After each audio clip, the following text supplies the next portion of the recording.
Gravação iniciada, presidente. Obrigada. Boa tarde a todos. Estamos aqui terminando já a nossa reunião de novembro de 2020. Estamos no último dia já de reunião, o dia 19 de novembro de 2020, já no período da tarde. Alguns processos ainda ficaram sem julgamento para trás e nós após terminarmos a pauta de agora, vamos entrar no julgamento desses processos. Então, eu pediria para, por favor, verificar se a procuradora está na nossa sala de espera. Ela se candidatou para vir assistir acompanhar todos os julgamentos. Então, se ela já tiver, por favor, peço que apoie a convite para adentrar. Ok, presidente, irei convocá-la. Obrigada. E daí nós temos só o acompanhamento da procuradora e não temos mais sustentações orais por videoconferência, nem acompanhamento, temos apenas uma, que é por sustentação gravada, número 105 da pauta. Então, a nossa pauta iniciaria pelo número 103, mas aí nós vamos passar para o número 105, para nós já fazermos essa parte da sustentação oral, tá certo? Para não corrermos o risco de não deixarmos de fora sem julgar. Já está chegando aí a procuradora da Fazenda. Eu vou só, então, fazer a chamada dos conselheiros, né, que estão todos presentes aqui. É a última sessão dessa reunião. Nós temos aqui o conselheiro Mário, a conselheira Ana Cecília, o conselheiro Pedro Paulo, conselheiro João Vitor, conselheiro... Presidente, eu estou sem acesso ao processo e sem acesso à pasta T agora, mas eu acho que dá para acompanhar. Salvo engano, eu já relatei todos os meus. Tá. De minha parte, só tem esses processos são bem simples, de minha parte só tem dois que são simples e dois do Maurício. Tá bom. E esse agora vai ter a sustentação, de qualquer forma, agravada, né? Eu vou acompanhando, eu acho que não vai ter problema, não vou precisar João Vitor, você está faltando aqui, o processo acho que é o 107 para relatar. Aí, se você quiser me manda por e-mail, que eu coloco na minha pasta e o pessoal acessa pela minha pasta. Combinado. Tá bom? Tá bom. Resolvido. Como é, mas poderia passar para ele também os votos nossos, não? 107. Por e-mail? Posso passar sim, sem problema nenhum. Falta aí. Posso passar.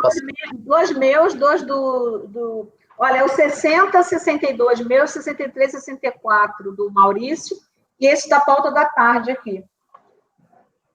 Né, os que ficaram para trás são esse. Agora Vou passar todos agora mesmo para você. Mas tá? é problema no token seu, será? Não, aparentemente não. Alguma coisa na internet, né? Porque provavelmente, eu acho que é a internet. A pasta T também não está. Bem, então vamos então passar para o número 105 da pauta, né? O número 105 da pauta é que vai ter a sustentação oral, gravada, de relatoria do conselheiro Mário, contribuinte Caixa Informática S.A. e o recurso da Fazenda Nacional. Você conseguiu mandar para ele? Já estou mandando aqui. Estou mandando esse, depois eu mando os demais para não ter muito tempo. Ok. É que ainda vai ter a sustentação aí durante esse período, às vezes dá para... Dá sim. Bom, vamos então fazer o relatório, né? E aí a gente passa para a sustentação oral, que é gravada. Ok, presidente. Só um breve instante aí que já...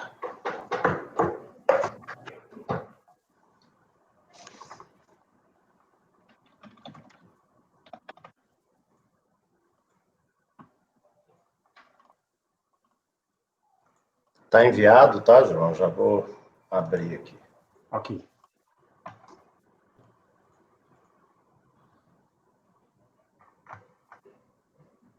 Aliás, eu acho que ainda não coloquei na pasta. Não está na pasta. Não.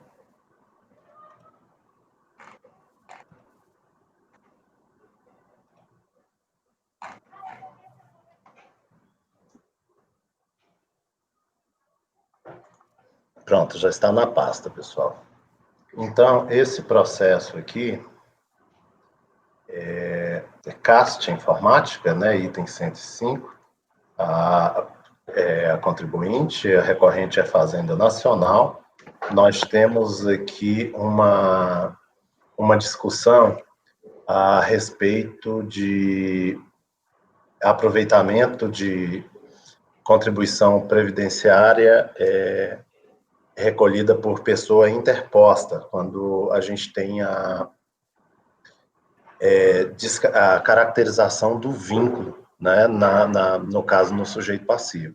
Então, é basicamente isso, são vários, se vocês olharem no relatório, nós temos vários lançamentos, né, são inúmeros debicates, mas a discussão aqui, a matéria devolvida para apreciação do colegiado foi tão somente dedução das contribuições previdenciárias recolhidas pelas pessoas jurídicas interpostas em relação aos seus sócios, cujas contratações foram reclassificadas como relação de emprego. E aí nós temos,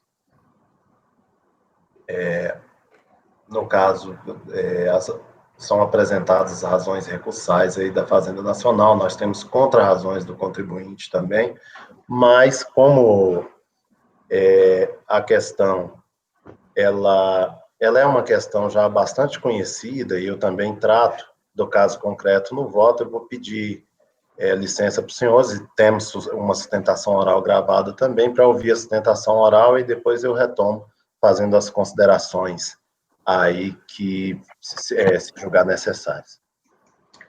Tudo bem, então eu vou agora colocar aqui o vídeo, né, da gravação. O patrono é Dr. Luiz Paulo Romano Pinheiro Neto, advogado.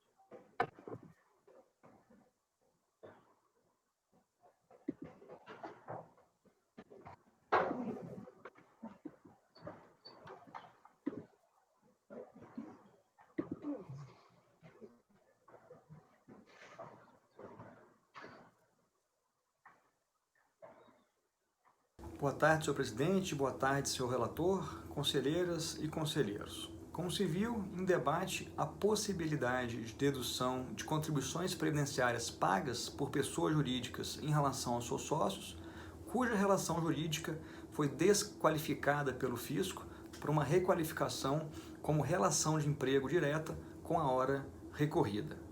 Inicialmente, eu peço vênia para reiterar a preliminar de não conhecimento do recurso especial fazendário. É que o acórdão paradigma trata de uma hipótese faticamente e até mesmo juridicamente diversa da presente. Ao contrário daqui, lá se discutia a possibilidade de compensação de contribuição previdenciária entre empresas diversas em função da desqualificação de opção pelo regime tributário especial do Simples. São hipóteses fáticas bastante diferentes da presente, inclusive em relação ao Simples se apura a contribuição previdenciária sobre a receita e não sobre a folha de salários, tal qual feito aqui. Essa, inclusive, foi uma das razões para que o acórdão paradigma negasse aquela compensação pedida naquele processo. Portanto, não existindo similitude fática nem jurídica das hipóteses confrontadas, não se faz possível o conhecimento do recurso especial. Caso não seja esse entendimento colegiado, no mérito, se pede aqui o não provimento do recurso fazendário. Trata-se, na verdade, de uma matéria já conhecida, já deliberada por esse colegiado, no mesmo sentido do acórdão recorrido.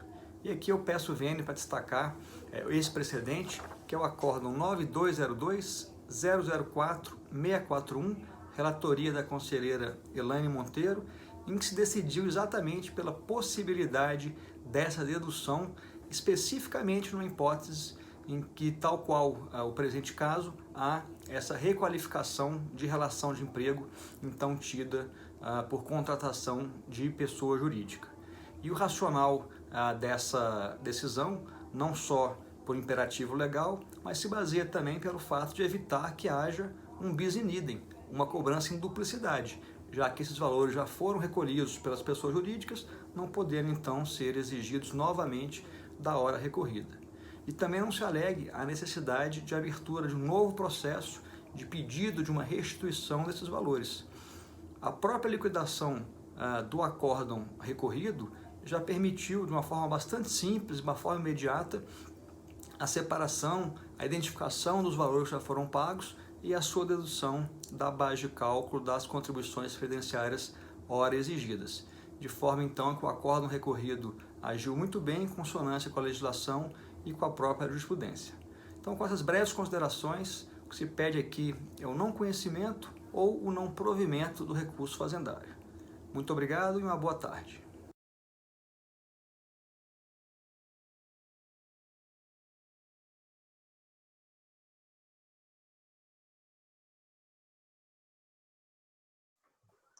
Bem, retornamos então. Vamos então passar para o voto, conselheiro? Podemos passar para o voto? Tem alguma... Querem discutir alguma coisa? Podemos?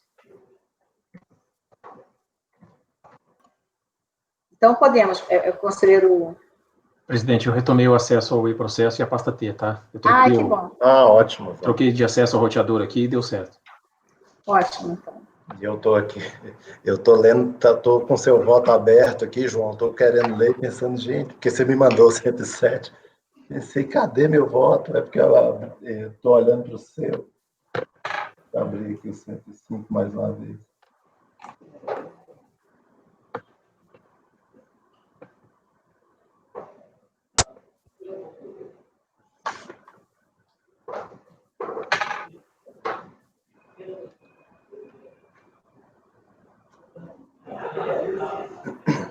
Tá, vamos ao voto então, presidente? Sim.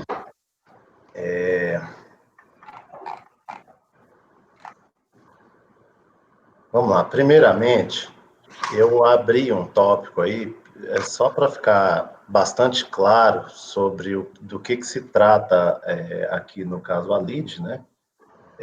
Em função de algumas questões que foram trazidas lá no próprio despacho de admissibilidade. Então, eu digo o seguinte: de início, insta a ressaltar que a matéria admitida no exame de admissibilidade do recurso especial da Fazenda Nacional recebeu a seguinte denominação: dedução das contribuições previdenciárias recolhidas pelas pessoas jurídicas interpostas em relação aos seus sócios, cujas contratações foram reclassificadas como relação de emprego. Além disso, o DEBCAD 51038429 abrange não somente as contribuições dos segurados, conforme 4 abaixo, eu destaco esse DEBCAD.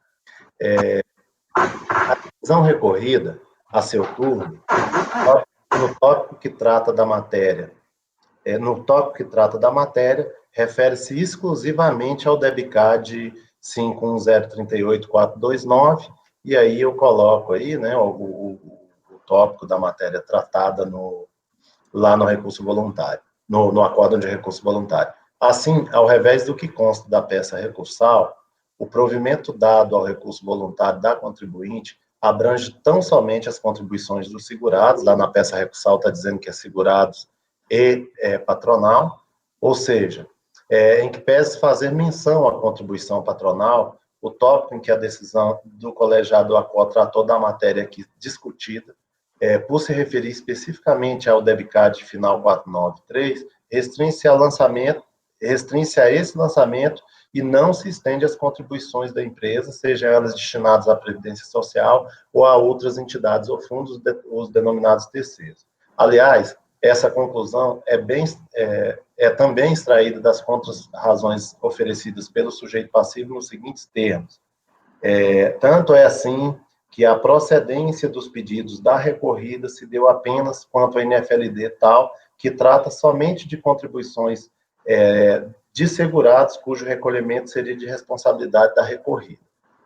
Portanto, a presente lide cinge-se à possibilidade de dedução das contribuições previdenciárias parte dos segurados recolhidas pelas pessoas jurídicas interpostas em relação aos seus sócios, cujas contratações foram reclassificadas como relação de emprego.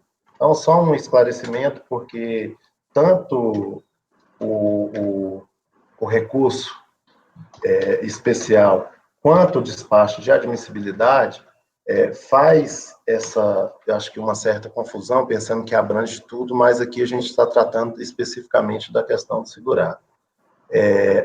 Do conhecimento, o recurso especial da Procuradoria tempestivo, restando perquiri, se atende aos demais pressupostos de admissibilidade, foram apresentados contra razões tempestivas.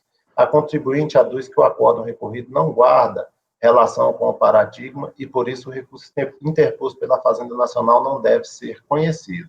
De acordo com as contrarrazões, o acórdão paradigma determina que não é possível realizar a compensação entre crédito decorrente de contribuições recolhidas por uma empresa com débitos de outra empresa, pois a legislação sobre compensação somente permitiria o procedimento em relação a créditos e débitos da mesma pessoa jurídica.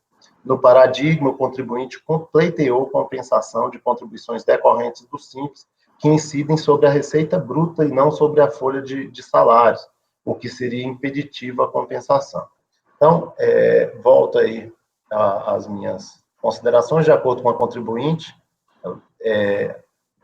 aliás, ainda no recurso, na situação sob análise, a decisão ordinária reconheceu a possibilidade de dedução de valores lançados a títulos de contribuições previdenciárias comprovadamente pagas em relação aos segurados que lhe prestaram serviço com base em vínculo empregatício caracterizado pela fiscalização e que teriam sido aí, né, pago, aliás, e que teriam sido pagos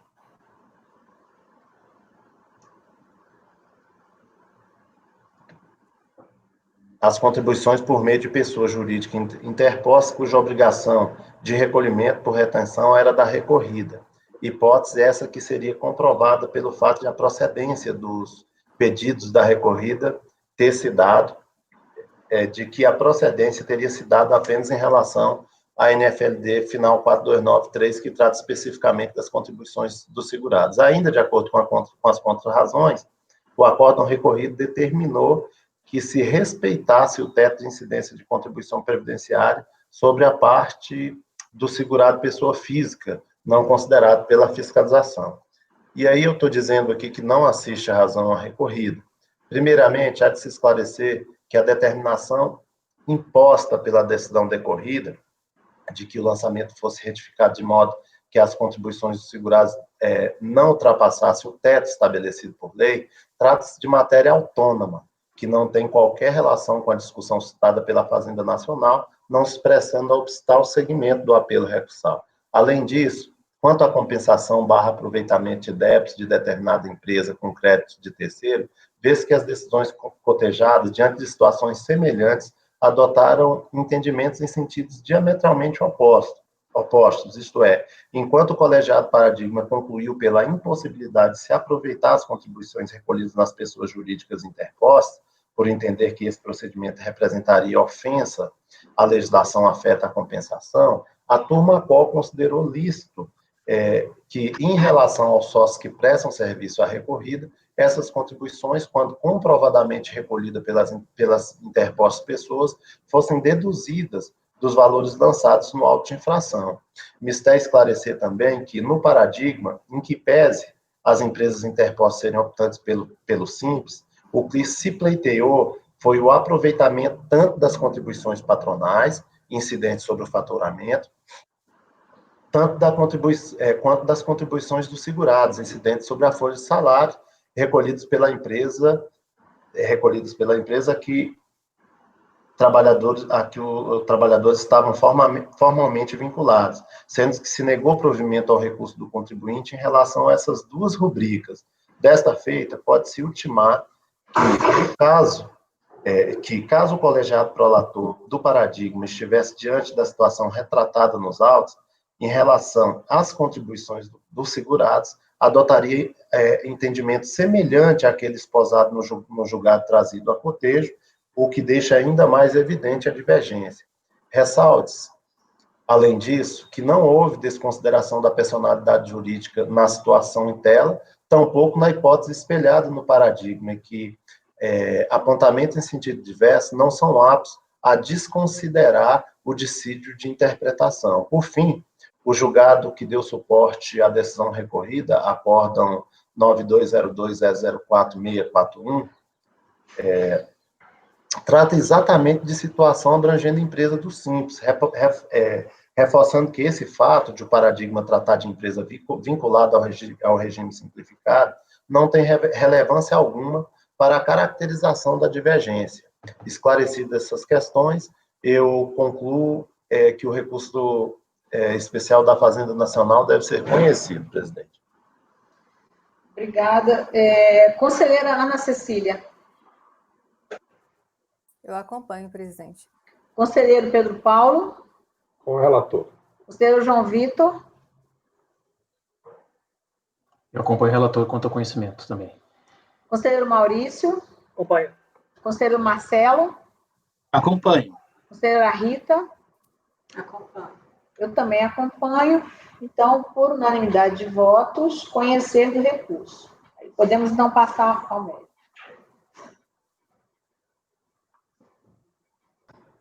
No mérito, de acordo com a Fazenda Nacional, o sujeito passivo, ora recorrido, não é parte legítima nos termos dos artigos 170 e 170A do CTN para postular compensação / aproveitamento de tributos pagos a terceiros. Infere-se ainda que a relação entre os sócios das pessoas jurídicas interpostas e autuada foi reclassificada, reconhecendo-se o vínculo empregatício e que as referidas empresas não foram desconstituídas pelo fisco. De acordo com o apelo recursal, parte das empresas ditas interpostas continuam a existir para todos os efeitos legais e algumas delas, inclusive, teriam prestado serviço de informática a terceiro. Nesse contexto, a recorrente entende ser incabível o aproveitamento pelo autuado das contribuições pagas pelas interpostas pessoas. Vou aí para as minhas considerações, sem olvidar os argumentos apresentados pela Procuradoria-Geral da Fazenda Nacional, reitera-se, e eu já disse isso algumas vezes aí, que a decisão recorrida somente possibilitou que, no lançamento registrado sobre o débito digital, fossem abatidos os recolhimentos feitos pelas empresas interpostas relativamente às pessoas físicas enquadradas como empregadas do sujeito passivo. Como salientar que, de referido debitcard, constam apenas contribuições relacionadas à parte dos segurados. Ademais, na hipótese de a pessoa jurídica interposta já haver efetuado recolhimento sobre valores pagos àquelas pessoas físicas enquadradas como empregado da recorrida, impossibilitar o aproveitamento desses valores no presente lançamento representaria, ao meu ver, locupletamento indevido da Fazenda Pública. Por certo, uma vez que a fiscalização desconsiderou o deslocamento da responsabilidade tributária efetivado a partir de artifício dito simulatório, parece razoável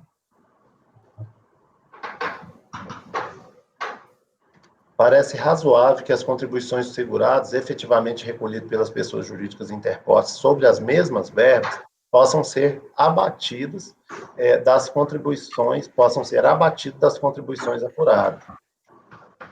Aliás, deixar de considerar os tributos efetivamente recolhidos na interposta pessoa ou condicionar essa hipótese a posterior pedido de compensação ou restituição, além de não se mostrar razoável, ao que tudo indica, implicaria também ofensa ao princípio constitucional da eficiência. No mesmo sentido do que se expôs até aqui, tem-se o acórdão 2202.004.759, de relatoria do conselheiro Rony Anderson, e que eu reproduzo aí, presidente, e vou pedir aos senhores licença para não efetuar a leitura. Outro sim, esse tema foi objeto de discussão por esse colegiado, por meio do acórdão 9202.004.640, da lavra da conselheira Elaine Cristina, ocasião em que se entendeu pela possibilidade da compensação.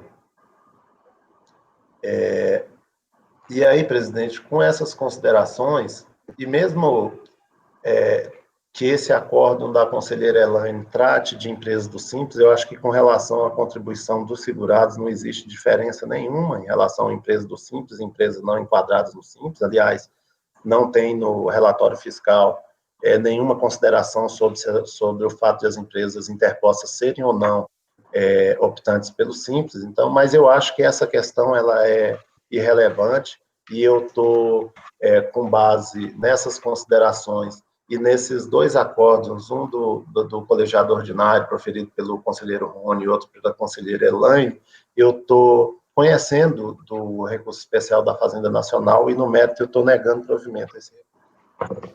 Conselheira Ana Cecília. Acompanho, presidente. Conselheiro Pedro Paulo. Com o relator. Conselheiro João Vitor. Eu acompanho o relator. Conselheiro Maurício. Acompanho. Conselheiro Marcelo. Acompanho. Conselheira Rita. Eu também acompanho. Então, o número 105 da pauta, por unanimidade de votos, conhecer do recurso e, no mérito, negar-lhe provimento. Bem, esse era o último que nós tínhamos de sustentação oral, e aí, retornando aqui ao início dessa pauta, agora da parte da tarde, seria da nossa última sessão, da reunião de novembro, seria o 103 da pauta, de relatoria do conselheiro João Vitor, recorrente OCT Veículos Limitada e Fazenda Nacional, ele foi retirado de pauta a pedido da Fazenda Nacional. Aí teríamos, era 103 e 104, 103 e 104. Né? Também do 104, também mesmo contribuinte. Foram retirados de pauta por solicitação da Fazenda, julgamos o 105, e aí teríamos o 106, seria de minha relatoria, recorrente Servândio, serviços médicos também foi retirado de pauta por solicitação do patrono contribuinte.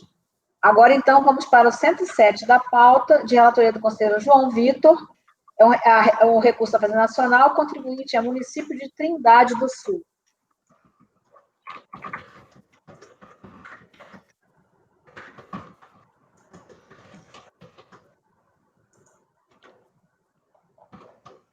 Pois não, presidente. Item 107, eu coloquei na pasta.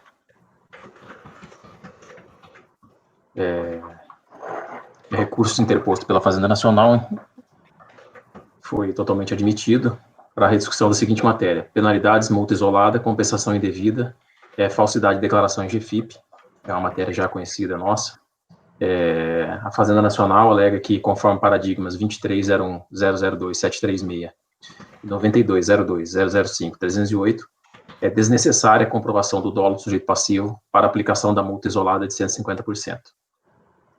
Começando pelo conhecimento, eu estou encaminhando por não conhecer do recurso da Fazenda Nacional, porque neste caso concreto aqui, a autoridade fiscal, essa é a leitura que eu fiz do relatório, esse relatório está nas folhas 18 e 26 do e-processo, a própria autoridade fiscal não dispensou, segundo a minha interpretação aqui, a necessidade de comprovação do dolo.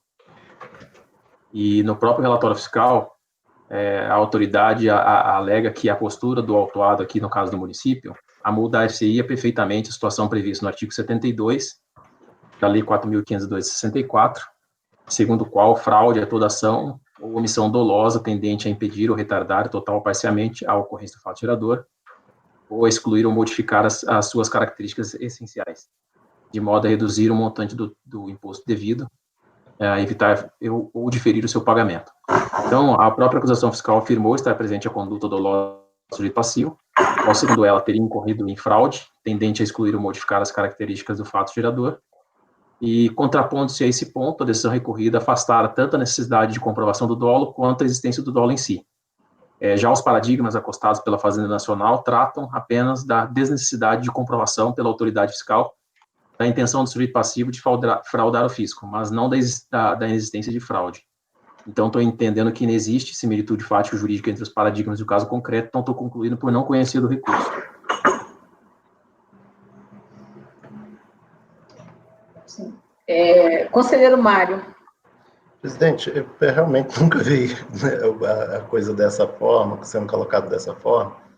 E, assim, até eu gostaria de estudar um pouco melhor essa questão. Vou pedir vista desse processo já no conhecimento, pedir licença ao conselheiro João Vitor para pedir. Certo. Então, visto ao conselheiro Mário, convertida em coletiva.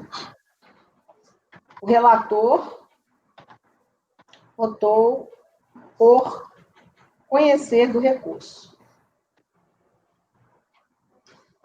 Nesse ponto, houve pedido de vista, porque havia justamente uma questão de conhecimento, né? Houve pedido de vista, então ninguém mais se manifestou quanto ao conhecimento ou mérito. Agora, então, o 108 da pauta, seria o 108, de relatoria da conselheira Ana Cecília, Unitec Engenheiros e Consultores Limitada. Foi retirado de pauta por solicitação do patrono contribuinte. Agora, então, esse era o 108, né, da pauta. Depois, o 109 da pauta, de relatoria do conselheiro Mário, seria Coeres Engenharia e Telecomunicações S.A., também foi retirado de pauta por solicitação do patrono contribuinte. E, então, passamos para o 110, de relatoria do conselheiro Pedro Paulo, contribuinte Áurea Indústria e Comércio Limitada, recurso da Fazenda Nacional. Presidente, é um recurso da Fazenda Nacional, correndo o risco de queimar a língua, é uma questão simples. Porque a matéria aqui é aviso prévio indenizado, né? E a discussão, durante um certo tempo, teve aquela controvérsia se submetia ou não à regra do artigo 62, né, em razão do recurso especial do RE 1230-957. Aí, se me permitirem, eu vou aqui direto ao voto. Estou conhecendo, não estou trazendo questionamento quanto ao conhecimento. E digo, quanto ao mérito, de fato, a questão já foi decidida pelo Superior Tribunal de Justiça, no RESP-TAL, julgado conforme previsto o procedimento previsto para o recurso respectivo, cuja emenda reproduz seguindo aquilo que diz respeito à matéria ora em discussão, aí eu transcrevo. E eu digo, é certo que a decisão proferida no RESP teve seus efeitos sobrestados em virtude do reconhecimento da repercussão geral, do RE tal, né? E aí eu cito a conclusão do RE, e eu digo assim, todavia, apesar da decisão do STF, o STJ decidiu novamente por sobrestar a decisão relativa ao RESP, até a publicação da decisão de mérito a ser proferida pelo STF a respeito do tema 985, que ocorrerá com julgamento do recurso extraordinário, o qual, todavia, cuida exclusivamente do terço constitucional de férias.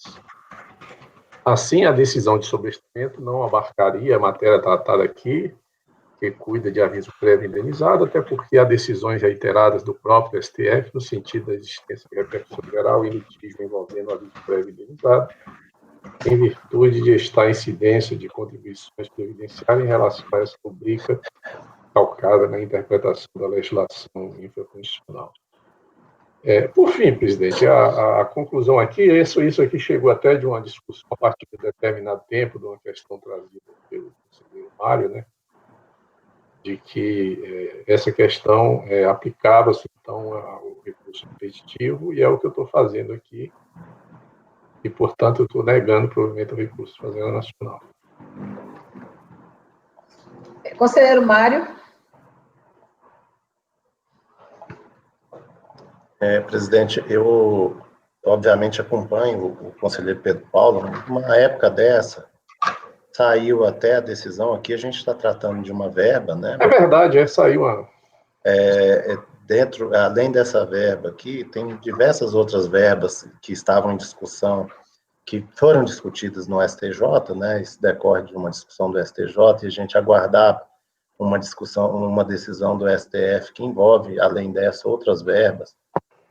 Acho que o 13º, e aí tinha... Então, e o 13º, eu tinha uns posicionamentos em relação a outras verbas que não o 13º e o próprio aviso prévio.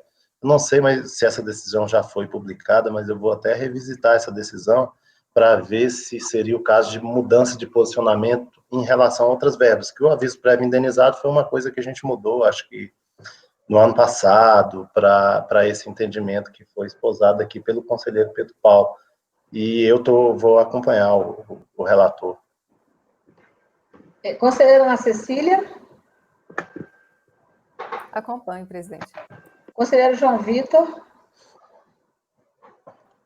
Acompanho. Conselheiro Maurício? Acompanho. Conselheiro Marcelo?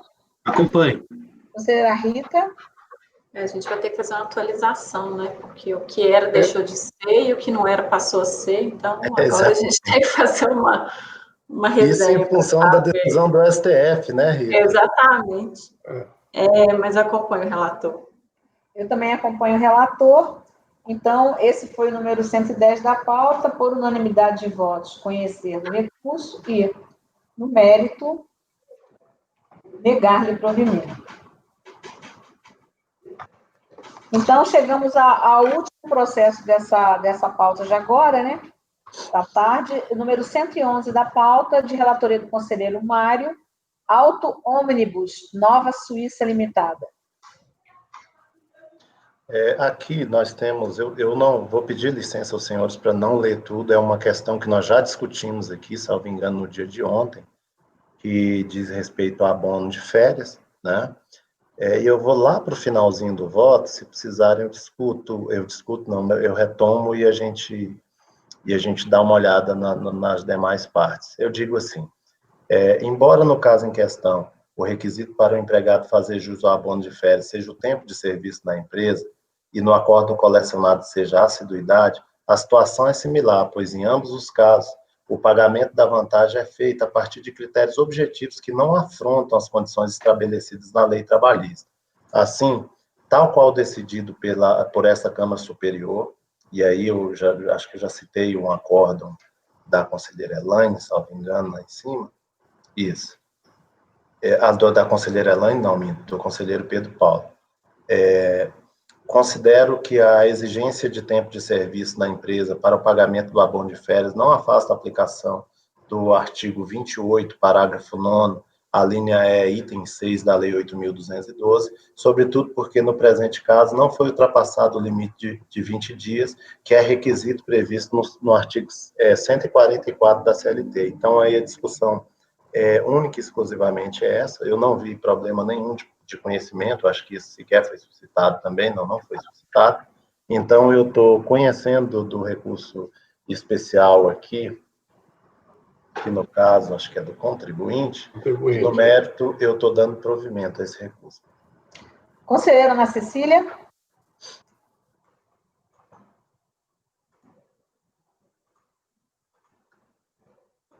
Só um instante, que eu estou terminando só de ver bem.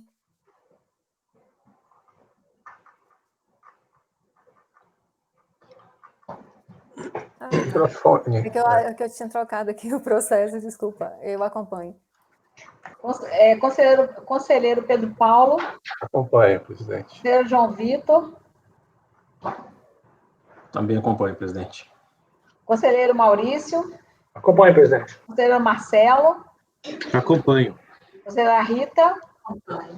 Eu também acompanho, então, 111 da pauta, por unanimidade de votos, conhecer e, no mérito, dar-lhe provimento. Agora, então, terminada a nossa pauta da agora da tarde, eu peço aos senhores, então, que nós retornemos para o dia 18, o dia de ontem, e vamos, então, votar, julgar os que ficaram em aberto, que são os números 60, 62, 63 e 64. Então, primeiro, agora, votaremos o número 60, processo de número 60. E ajudem também se eu deixei alguma coisa para trás, viu? Pelo meu levantamento, é isso. Aí, pelo meu aqui, está tudo... Pelo seu também, Pedro Paulo? Então, meu tá um negócio todo colorido aqui na minha frente. Tá tudo... Oh, que bom. Eu também tá. É bom saber que tem alguém... Eu sei que todo mundo está prestando atenção e tudo, mas às vezes eu tenho a preocupação de repente, ficar alguma coisa para trás. Bem, então, o número 60 da pauta, creio que já está aí desde ontem. Número 60 da pauta é um recurso da Fazenda Nacional, contribuinte Eurípides Borges de Moraes.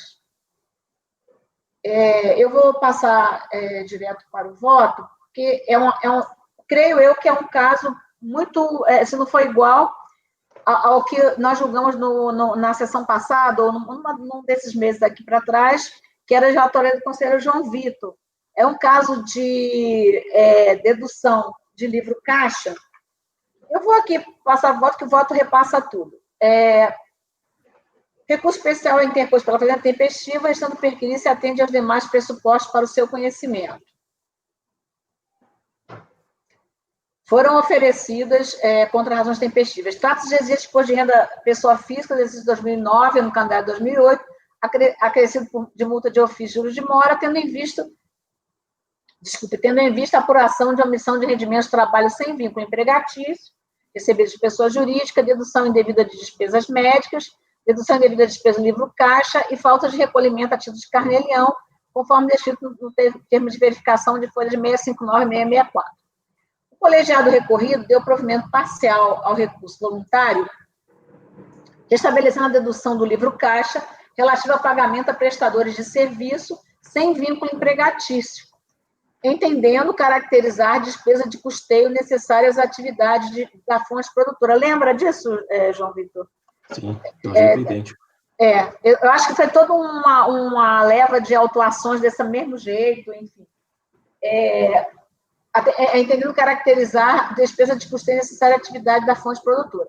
A Fazenda Nacional, por sua vez, pede que seja mantida a dosa ao argumento de que somente seriam dedutíveis despesas relativas a pagamentos realizados à pessoa com vínculo empregatício com o contribuinte. Em 7 contrarrazões oferecidas tempestivamente, o contribuinte alega que o paradigma indicado pela Fazenda foi proferido anteriormente a orientações divulgadas pela Receita Federal sobre a matéria em sentido diverso. Além disso, sustenta a inexistência de similitude fática entre os acordos em confronto. Com efeito, trata-se de recurso especial de divergência, somente se caracteriza quando, em face de situações fáticas similares, são adotadas soluções diversas em função de interpretações diferentes conferidas à legislação tributária, de plano descartando-se a divergência que envolva simplesmente a valoração de provas.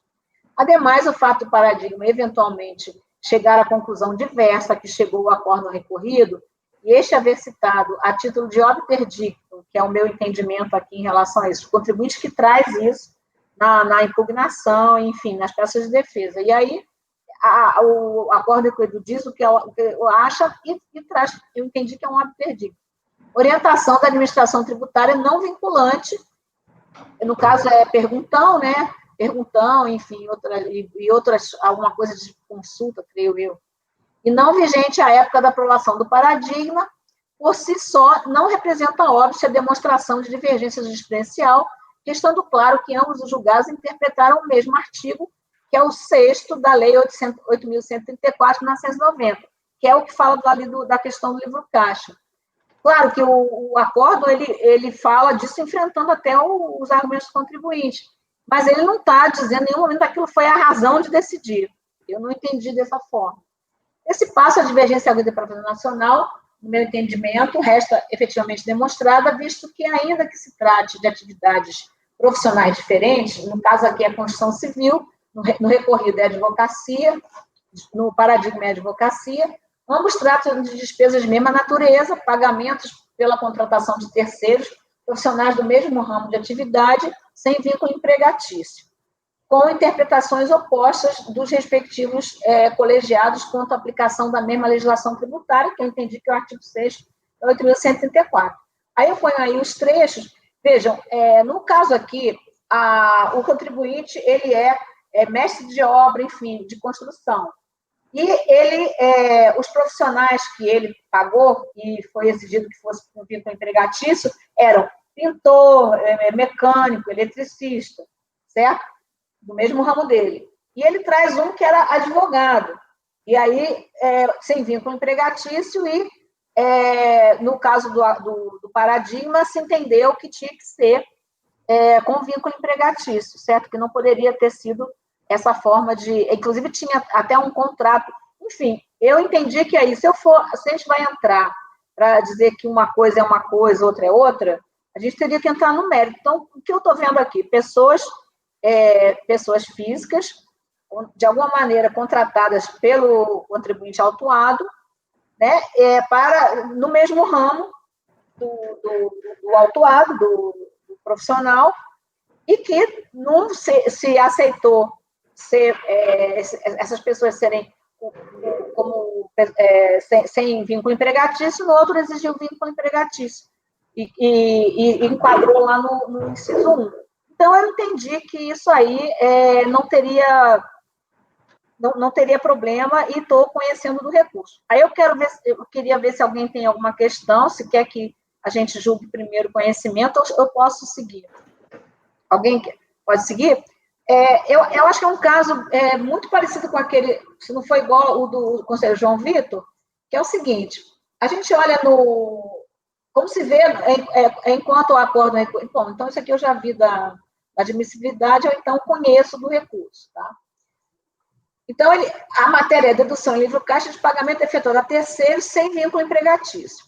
No caso, em apreço, o contribuinte, que é mestre de obra pedreiro, deduziu, por meio do livro caixa, no ano calendário de 2008, valores despendidos com o pagamento desses profissionais, pintor, eletricista, pedreiro, que prestaram serviço nas obras que ele conduzia, o contribuinte autuado, sem vínculo empregatício. E aí, aqui eu estou trazendo a legislação, tá? Então, tem o inciso 1, no artigo 6º, que diz que pode ser deduzido remuneração paga a terceiros, desde com vínculo empregatício, e os encargos trabalhistas e previdenciários. E depois tem o 3, que diz despesas de custeio necessárias à percepção da receita e à manutenção da fonte produtora. E aí a questão do vínculo empregatício está lá no inciso 1.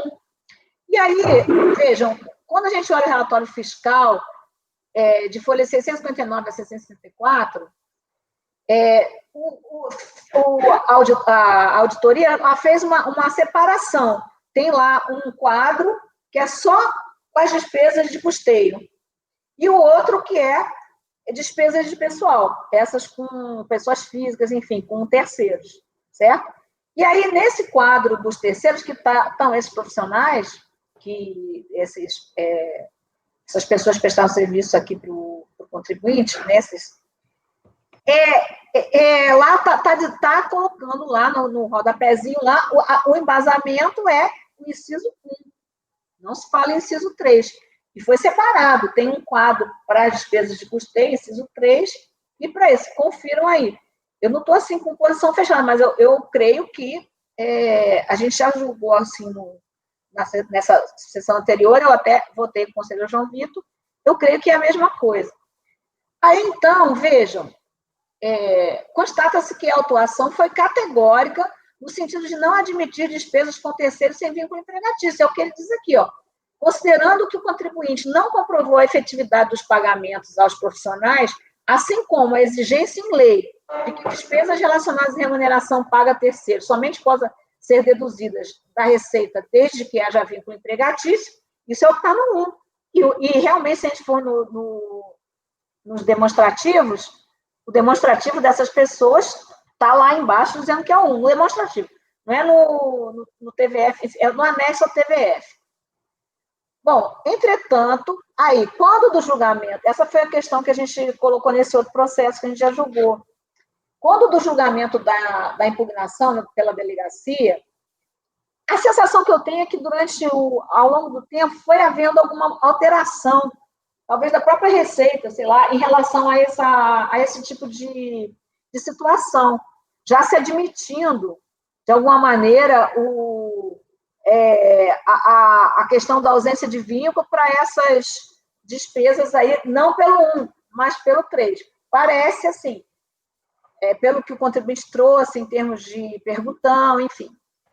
Aí você veja, entretanto, quando do julgamento da impugnação pela delegacia pela DRJ, ela não referendou a motivação da autuação. Exigência legal de vínculo empregatício para dedução em livro caixa de pagamentos a terceiros, mas sim admitiu a possibilidade dessas deduções com base no inciso 3, né, do mesmo artigo 6º, despesas de custeio necessária à percepção da receita e à manutenção da fonte produtora, desta feita condicionando-as no meu entendimento, há outras exigências. Olhem aí para ver a decisão da DRJ nesse sentido, além daquelas adicionais especificadas na autuação. A autuação diz, olha, despesa de terceiro, só se, pela lei, só se for com vínculo empregatício. E também ele não foi efetivo na comprovação porque ele só limitou-se a trazer recibos e não mais ou menos o que se fala em relação à despesa médica, né, é para comprovar efetivamente o pagamento, o desembolso, enfim. Isso é o que está na auto-infração, inclusive está lá em inciso 1 no demonstrativo. Aí, no meu entender, para manter o que foi feito na autuação, a DRJ teria ter sido clara para dizer o seguinte, olha, não pode. O contribuinte trouxe, na impugnação, ele trouxe que, não, mas eu estou deduzindo de acordo com o perguntão, de acordo com não sei o quê, vários...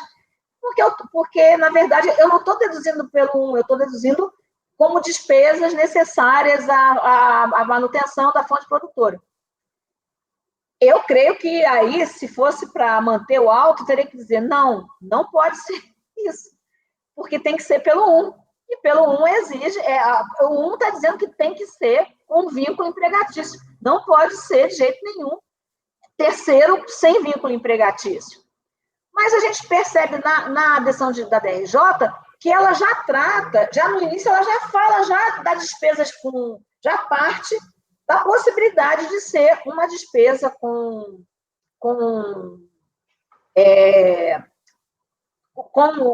terceiros sem vínculo empregatício, desde que pelo 3 aí.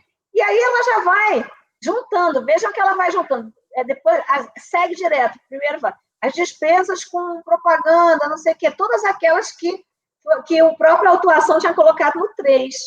Não sei se está dando para entender o meu raciocínio aí. E aí, na hora que ela faz isso, em nenhum momento eu vi trazer o 1, que foi o que se diz categoricamente. Terceiros tem que ser com vínculo empregatício. E aí ela vai dizendo, olha, realmente o contribuinte que percebe... olha o que tem aqui. Entretanto, quando o julgamento da DRJ, vejam, na etapa mais 751 a 755. O contribuinte que percebe rendimento do trabalho pode deduzir da sua receita despesas de custo de necessidade e percepção. Veja que já começa no 3, né? Do 3, partindo do 3. Aí vai colocando aqui, aí diz assim, para serem dedutíveis, as despesas devem estar escrituradas no livro caixa e devidamente discriminadas e identificadas em documentos hábeis e idôneos para que possam ser comprovados o desembolso e analisada a pertinência da despesa. Resta claro que a lei vigente, ao especificar expressamente que as despesas dedutíveis devem ter estrita conexão com a manutenção da respectiva fonte produtora dos rendimentos, e aí vai partindo para exigir para se verificar se as despesas são realmente necessárias, ou seja, se elas efetivamente têm alguma relação com a atividade desenvolvida pelo contribuinte, devem ser observados os critérios de normalidade, usualidade, necessidade e pertinência. Sim, tudo isso ela poderia falar, mas para chegar no fim, reenquadrar no 1. Mas a sensação que eu tenho aqui foi a mesma que eu acho que foi do outro processo, né? Que ela está admitindo e trazendo outras... Claro que ela tem que falar nisso porque o contribuinte trouxe. Mas, quando é assim, se faz isso para refutar, diz assim, olha, realmente a autoinfração está correto, porque era só mesmo no 1 e tem que ser o vínculo empregatício.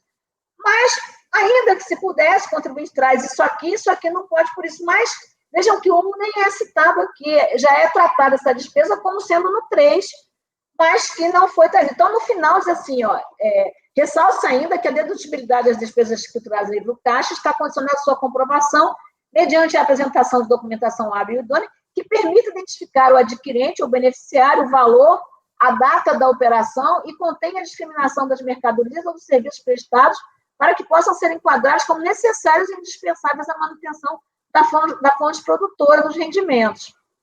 E aí vai seguindo aqui, o profissional autônomo pode deduzir o livro caixa, e aí vem categoricamente aqui. Não foi apresentado nenhum contrato de prestação de serviço e quaisquer outras provas de vinculações específicas e diretas entre a atuação dos referidos profissionais e a percepção das receitas. Eu não vi isso ser exigido lá na autuação, até porque lá partia do proibitivo legal de que o terceiro fosse sem vínculo empregatício. Assim, não é possível a dedução de despesas sem devida comprovação de que as receitas que as originaram foram devidamente incluídas na base de cálculo mensal dos rendimentos sujeitos à tributação do IRPF. Vejam que, na verdade, essa exigência tem, mas é para o 3, e o 3 eram outras coisas que a própria inflação separou. É uma filigrana, mas a gente vai olhando assim, conforme as pessoas, os autuados vão se defendendo, é uma questão aí de possibilitar uma defesa, né? E aí, observe que o contribuinte poderia completar a prova.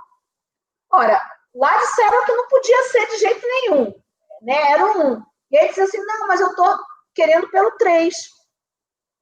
Aí trouxe as coisas aqui. E aí disse assim, olha, mas pelo 3, sim, pelo 3 pode. Disse aqui, nunca disse que não pode, só disse que, quer dizer, eu não vi, assim, categoricamente, se manter o fundamento da autuação. Se entenderem que sim, eu posso até rever meu posicionamento, mas eu entendi isso.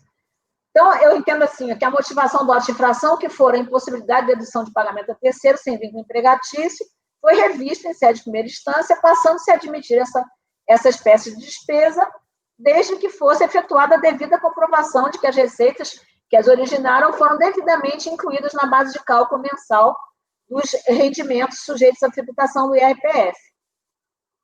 E aí, depois dessa decisão, o contribuinte trouxe os seus argumentos aqui para a segunda instância, e na segunda instância se entendeu que ele teria, que se aceitou a forma de comprovação dele, que ele fez, né? Então, quais foram os 2 fundamentos da autuação? Que foi, a lei diz que tem que ser com vínculo empregatício, e não foi comprovado, enfim, a efetividade, que foi trazido só recibo dos trabalhadores, né? A DRJ só manteve dessas 2 coisas a falta de comprovação. Foi a única coisa que, de tudo que ela disse, ela concordou, que ele não tinha mesmo comprovado, que isso aí não serviria para comprovar. Mas ela trouxe outros fatores, né? Teria que ser feita o vínculo, a vinculação, enfim. E aí, isso daí foi revisto na decisão recorrida. Eu entendo que essa única fundamento que se manteve da autuação, que foi o fato de não ser efetivos os recibos, se entendeu que isso daí teria comprovado. E aí se deu provimento ao recurso nessa parte aí, que foi essa parte do recurso da Fazenda Nacional. E aí, em sede de recurso especial, a Fazenda Nacional, ela se limitou a reproduzir, palavra por palavra, a decisão recorrida. A decisão de primeira instância. Não está entre aspas, mas se a gente olhar, ela copiou a decisão de primeira instância, que já tinha sido naquele sentido. Então, eu creio que aqui o recurso teria que ser já em cima de alguma coisa do que sobrou disso tudo, né, em termos de comprovação, enfim. Mas os mesmos argumentos, vamos dizer, os fundamentos da RJ, eu creio que já, para mim, não teriam condição aqui de vingarem aqui a ponto da gente trazer isso agora no recurso especial da Fazenda, sendo que eu já estou entendendo que isso nem a DRJ, eu acho, não dizendo que a DRJ não fosse dizer isso tudo, mas ela teria que ter categoricamente, eu digo assim, mantido aquele fundamento do inciso 1, que eu nunca vi aqui no acordo da primeira instância. Então, com todas essas considerações, eu conheço e, no mérito, eu nego o provimento ao recurso da Fazenda. É a mesma coisa, João Vitor? É que naquele meu, a acusação era bem categórica de que a única acusação era que realmente tinha que ter vínculo empregatício. E aí, quando foi para a DRJ falou, não, não há necessidade de ter vínculo empregatício, mas a despesa tem que comprovar a imprescindibilidade da despesa, a necessidade da despesa. Ela trouxe um outro elemento. É isso. Só que, na verdade, esse outro fundamento que se dá no manual de infração, a DRJ, ela mantém, mas ela mantém sob o ângulo do 3. Sim, exatamente. Admitindo o 3, essa que é a questão. Isso, essa é a única diferença. Se ela mantivesse isso e mantendo o 1, eu acho que aí a gente teria como continuar, né? Isso aí. Mas aí, lógico, as pessoas vão se defendendo. Para mim, quem lê a decisão do DRJ está entendendo que poderia ser, só que ele não trouxe aquelas coisas. Ele depois trouxe outras coisas, e aí a decisão aqui inclusive tem uma questão aí que, se fosse ver essa questão da comprovação, né, independentemente da exigência que se fez, a gente está falando desse universo de obra de construção civil, que nem sempre também as pessoas que estão ali prestando os serviços, até para os mestres de obra, teriam conta ou alguma coisa assim para se demonstrar, porque às vezes é aquela questão da mão para a boca, né? Nem dá tempo de entrar numa conta. Então, é muito comum, assim, nessa questão de obra, serviço, se pagar em dinheiro, porque a pessoa exige. Aí não é, a pessoa às vezes não tem nem a conta para se depositar aquilo, ou então já vai ali para se transformar aquele pagamento em, sei lá, alimentação, enfim, farmácia. Eu só estou colocando assim, que não é uma coisa tão clara a demonstração do pagamento, como é, por exemplo, no caso de uma despesa médica, que às vezes até um médico caro, um médico elegante, um médico é diferente, assim, vamos dizer, o universo aí que está se tratando, pelo menos assim, se levar em conta que está no processo, né? Ainda mais nessa época aí, né, na calendário 2007, a bancarização era bem menor, e esse pessoal aí não é bancarizado, né? O prestador de serviço aí. Geralmente, esse pessoal é comum esse pessoal não ter conta em banco, né? É comum. E eu creio até, tem situações até que o próprio mestre de obras, às vezes, tem uma conta corrente com aquela pessoa e alguma coisa nesse sentido. Bom, eu achei isso. Aí, se acharem, se alguém enxergar alguma coisa na decisão, eu não vi essa manutenção que foi, para mim, o principal lá. Foi categórico e o fundamento foi realmente. Bem, posso tomar os votos? Querem discutir? Conselheiro Mário. Eu acompanho, presidente. Conselheira Ana Cecília. Eu acompanho. Conselheiro Pedro Paulo. Acompanho. Conselheiro João Vitor. Eu acompanho. O meu caso era mais simples, era mais cartesiano, assim, do que esse que foi relatado pela doutora. Esse eu tive que... exatamente, aquele seu eu não tive... Esse aqui eu fui, voltei e cheguei a fazer de um sentido, mas aí realmente eu não vi em nenhum momento essa... Só que como ele tinha também trazido todas as coisas, mas esse fundamento, o outro, da prova, também se pode, dos dois, tanto no 1 quanto no 2. Prova é sempre. Né? Dizer que tem que fazer a prova, não importa se é despesa para manutenção da fonte produtora ou se é pagamento de terceiro, a prova tem que ter. Sim, conselheiro Maurício já julgou? Acompanho. Não, Maurício? Conselheiro Marcelo? Acompanho. Conselheira Rita? Também acompanho, presidente. Então, esse foi o número 60, né? Por unanimidade de votos, conhecer e, no mérito, negar-lhe. Parece aquele processo da manhã que em nenhum momento falou assim, mas não dá para ser como contrato de locação, né? Assim, são duas coisas que ficam, né, para um lado e para o outro. Parece que ele passou, ele era de Leão e ela tinha 16, né? Ele era de Leão, ela tinha 16. Ué, que é isso? Bom, o 62 também é de minha relatoria. A contribuinte Rita Marco Túlio Buarque. O 62 é exatamente aquela situação do caso lá do Rio de Janeiro, aqui, Ministério Público do Rio de Janeiro, aquele caso, aqui é um pedido de restituição, mas é a mesma situação, aquela questão do abono variável lá que foi dado para a magistratura e o Ministério Público Federal, e a intenção de se ter o mesmo tratamento que foi dado lá pela resolução do STF. Já é uma matéria conhecida, nós já tínhamos julgado isso antes aqui, e ontem mesmo nós tivemos um caso. Aqui, nós temos o paradigma, que é aquele paradigma que eu falei que tinha lá, não sei de quando, que é exatamente também da questão do Rio de Janeiro. Vejam lá que ontem nós tínhamos uma questão de conhecimento, né? Aqui não há questão de conhecimento,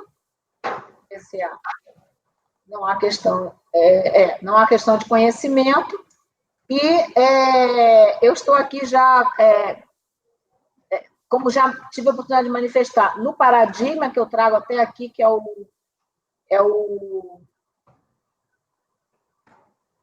eu acho que eu trouxe aqui, eu acho que até citei, mas não é o paradigma que foi utilizado aqui. Sim. Eu entendo, como sempre entendi aqui, todas as vezes que manifestei, nós temos vários processos dessa natureza, é porque esses processos acho que ficaram meio desgarrados, mas nós tivemos uma época aqui que julgamos muito isso. Então, para mim, no meu entendimento, houve aquele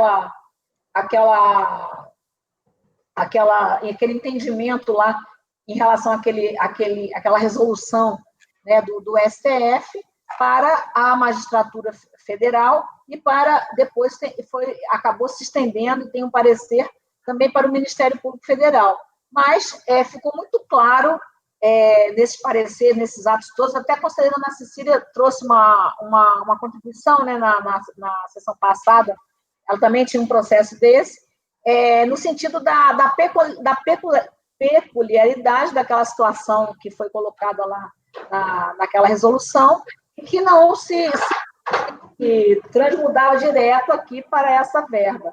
Então, eu estou entendendo, em síntese, que essas leis aí simplesmente buscaram aplicar para aquela categoria funcional a mesma sistemática do pagamento, mas, de forma alguma, isso pode se fazer por analogia ou alguma coisa desse tipo, se entender que não seria tributável, até porque a lei foi aprovada aqui, ela é posterior até ao próprio pagamento, né? Sendo que lá se tratava de uma situação, independentemente do que se acha, eu também acho que nem lá também seria tributável, né? Não tenho dúvida disso, mas se fez aquele cálculo e aí seria pagando aquilo ali nos 24 meses seguintes. Aqui, a lei, para dizer que haveria, seria, para que se pretende fazer uma analogia, que seria, vamos dizer assim,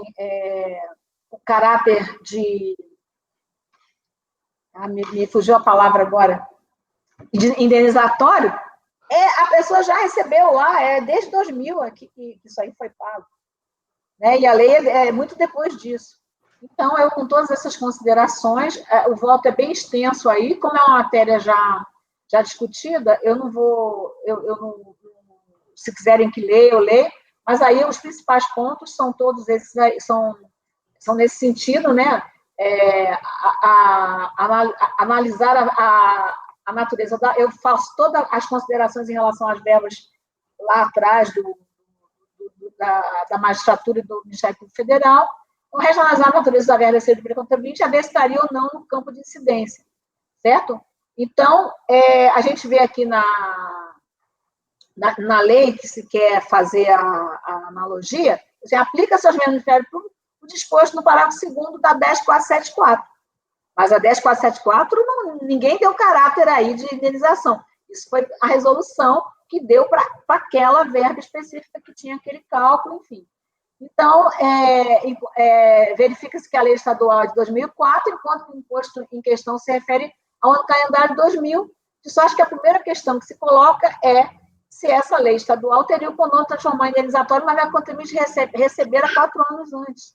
Ainda tem essa especificidade aí em relação a isso aí. Então, com todas essas considerações, eu estou conhecendo do recurso e, no mérito, dando provimento ao recurso da Fazenda.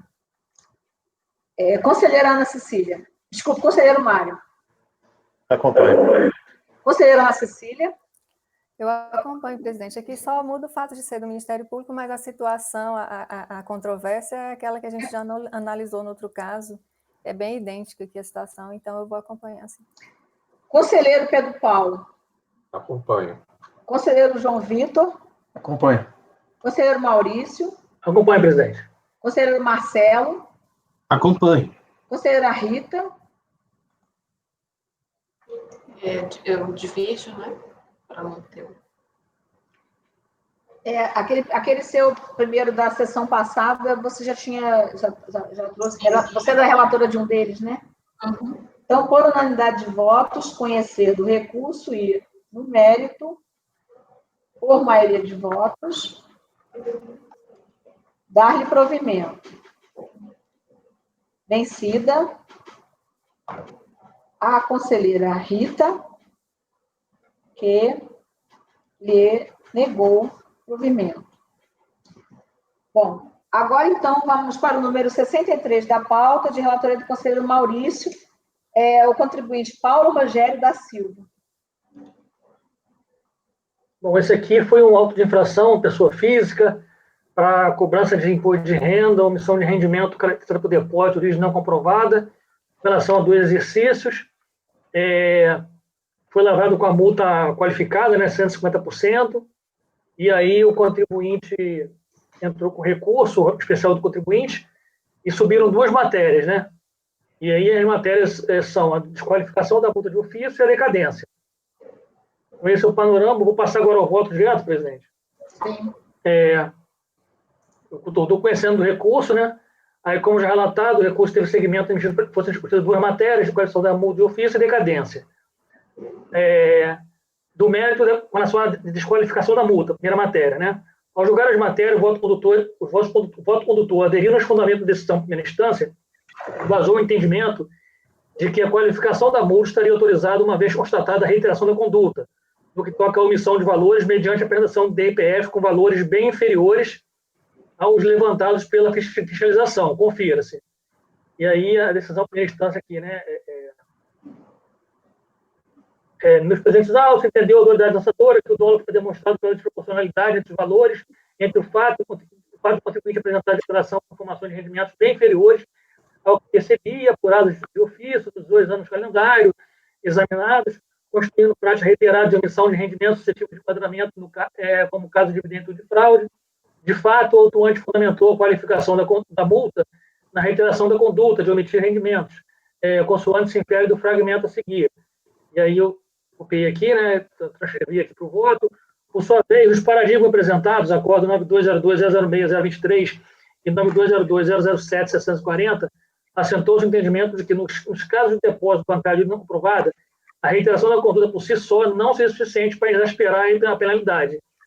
Quanto a razões, a Fazenda trouxe uma série de ponderações voltadas às omissões constatadas pelo fisco, em especial aduzindo que não se trataria de uma mera omissão de rendimentos, a ensejar a aplicação da súmula 14, dada a vultuosidade dos valores e a conduta omissiva reiterada do agente.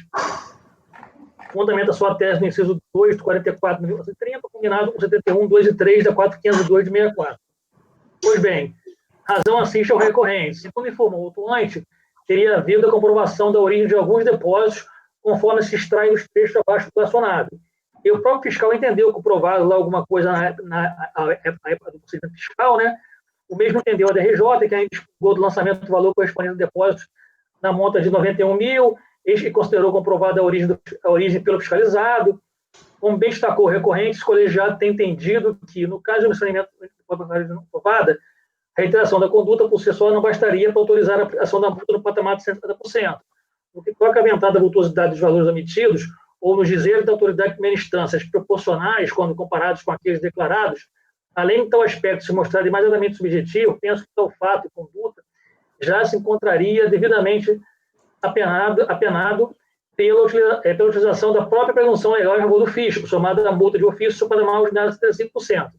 Em outras palavras, não me parece que a expressividade do valor omitido seja decisiva para se qualificar a multa de ofício, pois se assim o fosse, estaria criando uma espécie de presunção de dolo, caso viesse a ser eventualmente definido de maneira objetiva, que toda vez constatada a omissão de rendimentos ou receitas de determinado percentual acima, em relação ao valor declarado, deveria haver a qualificação da multa. Quanto à reiteração da conduta, trago colação e excerto do voto condutor da Lava da conselheira Maria Helena, extraído do acordo 9202, julgado a unanimidade de votos, e com a qual me alinho, que analisou, dentre outras omissões de rendimentos, a omissão carteira por depósito bancário não comprovada, em 2 exercícios, tal como no caso em tela. E aí o colegiado entendeu, à época aqui, que, como se pode constatar, trata-se unicamente de omissão de rendimentos, sem que a seleção tenha relatado uma conduta dolosa específica, no esquema do artigo 71, 2 e 3, conforme requer o 44, parágrafo 1º, conforme se adiante será demonstrado, quanto à reiteração por si só, se não é suficiente para exasperar a penalidade, conforme se tem decidido reiteradamente as turmas do CAF, que julgam o processo de imposto de renda pessoa física. Ainda para ilustrar a jurisprudência dessa turma, vale-me de parte das razões de decidido o voto condutor do acordo 9202-007-537 da Lava da conselheira Ana Paula Fernandes, que abordou 4 exercícios e que foi igualmente julgado por unanimidade de voto, veja os fragmentos.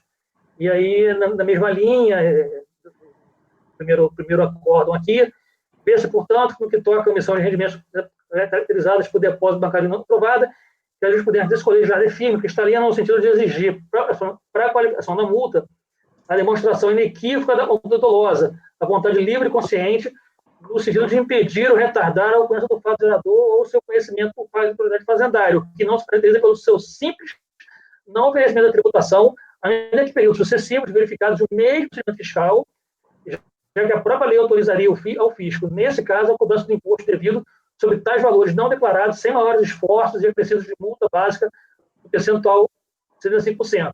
Sem embargo, se é razoável entender e aceitar que o não oferecimento da tributação, nesses casos, poderia ocorrer, inclusive, por equívoco, lapso, negligência ou até mesmo desorganização, ainda que em mais um exercício, penso que a reiteração da conduta, com as mesmas características, em um período posterior da autuação sofrida, não haja nos autos, retiraria do sujeito passivo esse benefício da dúvida, impondo-lhe a multa no percentual qualificado. E aí, nesse ponto aqui, presidente, recurso é de quem? Do contribuinte. Do contribuinte. Nesse ponto aqui, eu estou dando provimento ao recurso do contribuinte, para afastar a qualificadora da multa nesse caso específico. Você não achou que era caso da súmula 25, não? Aquela de simples omissão? Não. 25 não. Qual? A presunção legal de omissão de receita ou de rendimentos, por si só, não autoriza a qualificação da multa, sendo necessária a comprovação de uma das hipóteses dos artigos 71, 72 e 73. Você está colocando a reiteração como uma dessas coisas? Não. Como uma dessas figuras? Mas ele está afastando, né? Sim, eu sei, por isso que eu estou perguntando. Sim, a súmula está colocando direta, que a reiteração poderia ser equiparada a ponto. Eu só estou perguntando se você. Não, sim, a aplicação da súmula é mais direta no caso, né? Eu não sei a súmula. Eu vou trazer a súmula. Não, eu acho que a gente precisa valorizar nossas súmulas. Não, sim, foi desconhecimento, presidente. Foi. Que eu. Não trouxe de forma deliberada, não. Foi desconhecimento. Eu vou trazer, então, súmula 25. 25 é específica para a presunção. A presunção legal de omissão de receita ou de rendimentos por si só não autoriza a qualificação da multa de ofício, se necessária a comprovação de uma das hipóteses dos artigos 71, 72, 73 e 74 da Lei 4.022. E é vinculante. Eu vou crescer ela no final do voto, tá? Nessa matéria aqui. Eu achei que estava bem... Seria bem... Tá ótimo. Agora, para a segunda matéria, que decadência, né?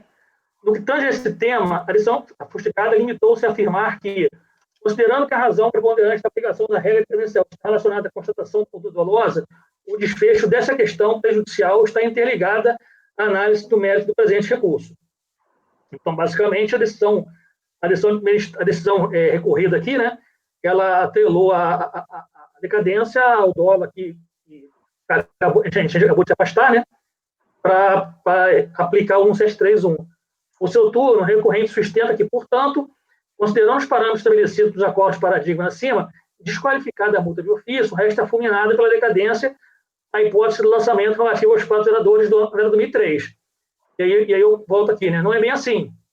Como é ser disso, para que essa regra de contagem do previdencial seja deslocada no 1731 para o parágrafo 4º do artigo 150, faz necessário que haja pagamento antecipado de tributo, ainda que parcial, e que não exista comprovação de dolo, fraude ou simulação. Note-se com isso que, uma vez afastada a aprovação do dolo, fraude e simulação, resta perquirir-se nos autos indicativo de pagamento ao menos parcial do tributo, sem o que deve ser mantida a regra prescrita no inciso 1 do artigo 173 do Código Tributário.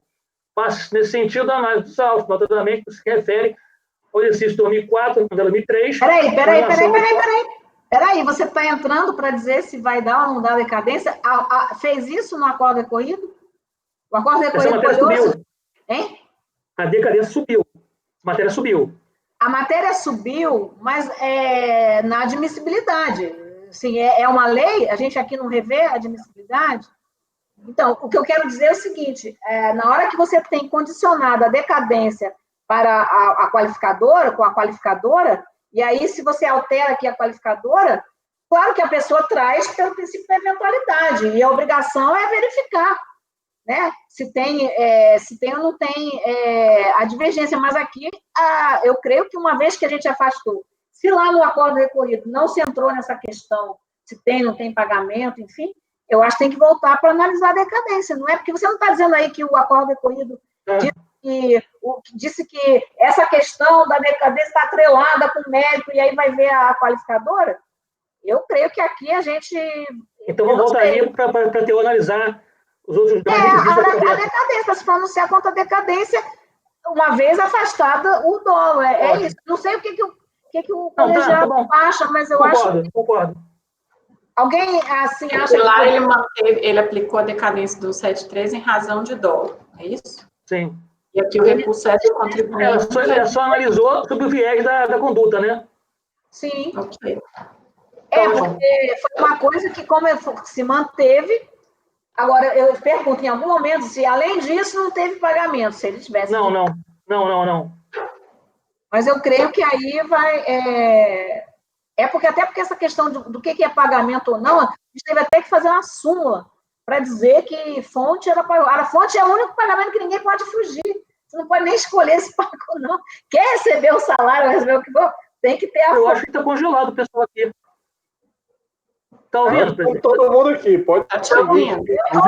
Você. Pera, deixa eu dar um refresh aqui na minha tela. Está todo mundo congelado aqui. Pera, só um instantinho, por favor. Não, mas é assim mesmo. Está acontecendo isso. É o sistema que está economizando. Voltou. Estão todos congelados aqui. Então, aqui, presidente, a gente está dando provimento ao primeiro... Eu acho que aí o segundo, ele fica prejudicado aqui, porque precisa ser... claro que em sede de admissibilidade, às vezes é difícil você dizer...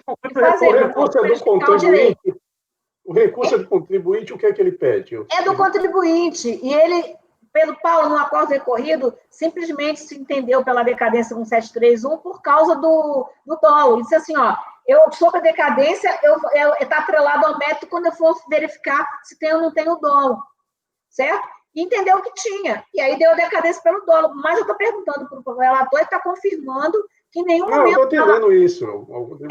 E aí ele recorre das duas coisas. Imagino que ele está pedindo 150 e dizendo que houve pagamento. Exatamente, mas eu estou dizendo que lá embaixo não se deu isso para ele. Eu creio que aqui a gente não poderia dar. Ele pede, talvez, por uma... Assim, essa questão é mesmo... Na hora que tem esses recursos assim, eu sempre faço ali a análise, mas a depender do resultado aqui, eu acho que aí a gente não é obrigada só porque se deu segmento para decadência... Outra coisa, o acordo recorrido Se o acordo recorrido diz, embora tenha havido pagamento antecipado, no caso de dólar... Não, ele não disse, se tivesse era fácil. Eu perguntei ao relator, o relator está dizendo... Não, ele só atrelou a decadência à qualificadora só. Ele não fez análise de pagamento. Então, acho que tem que voltar mesmo, porque então, assim, a gente acaba inovando aí. O melhor encaminhamento seria retornar para concluir o julgamento da primeira matéria e dando Aí você diz que fica prejudicada a análise da segunda, tendo em vista que a própria acolhimento ali da qualificadora prejudicou a análise da decadência, do restante vamos dizer assim, daquilo, de todos os elementos que cercariam a decadência.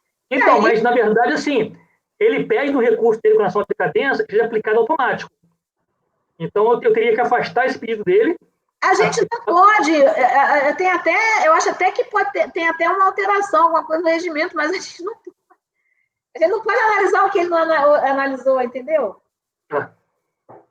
Então, eu vou julgar prejudicado a segunda matéria e determinar o retorno dos autos à instância COR para prosseguir na análise da decadência, considerando o afastamento Isso, aí tem que ser afastamento do dolo, né? Alguém pensa diferente? Então, estou caminhando assim, presidente. Ficou claro, Pedro Paulo? Pensa diferente. Caminhando por dar provimento à primeira matéria. Assim, autos à instância COR. Até a segunda, eu creio que já foi alguma coisa, talvez já tenha até alguma ressalva quanto a isso. Vamos ver a segunda.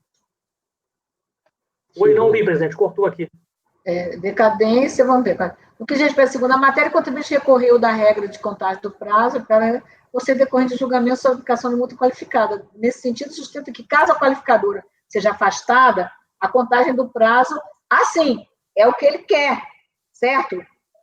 Nesse momento, talvez até fosse o caso de não ter nem dado segmento, mas sempre se fica naquela, assim, é uma coisa que não se pronunciou ainda. Está dizendo assim, caso não seja afastada, ele deve ter trazido um paradigma dizendo que afastada a qualificadora, aplica o 150, pode ser até um caso que não se veja se tem ou não tem pagamento, enfim, não sei como é que foi feito aqui, mas eu acho que sim, tenho convicção que a gente não tem como seguir.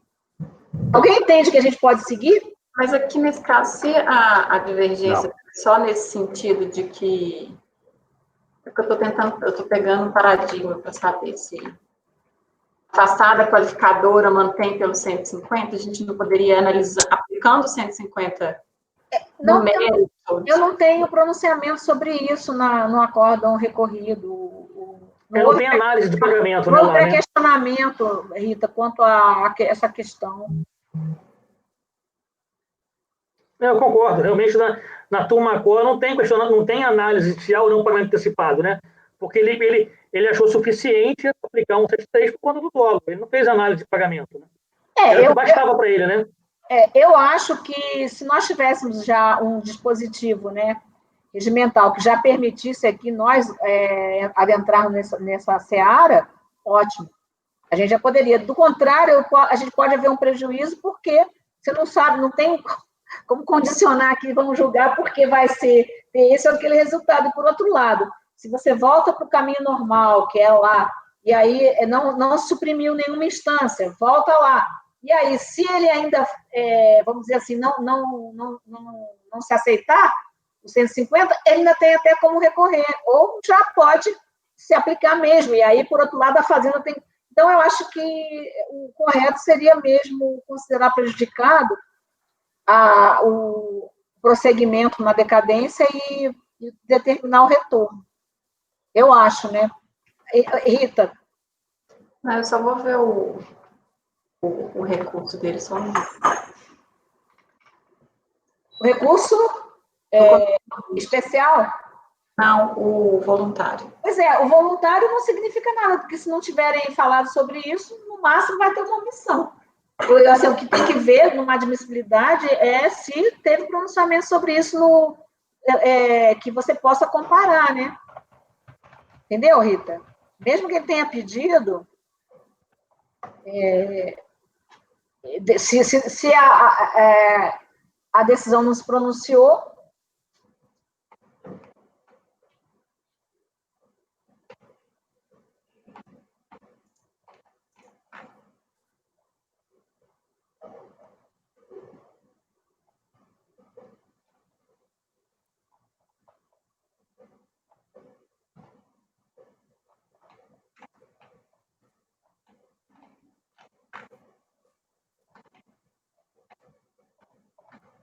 Ah, ok.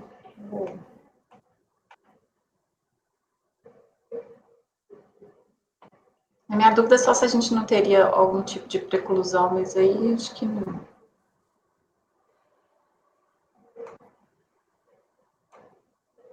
Preclusão? Bom. Tranquilo, então? Pode ser?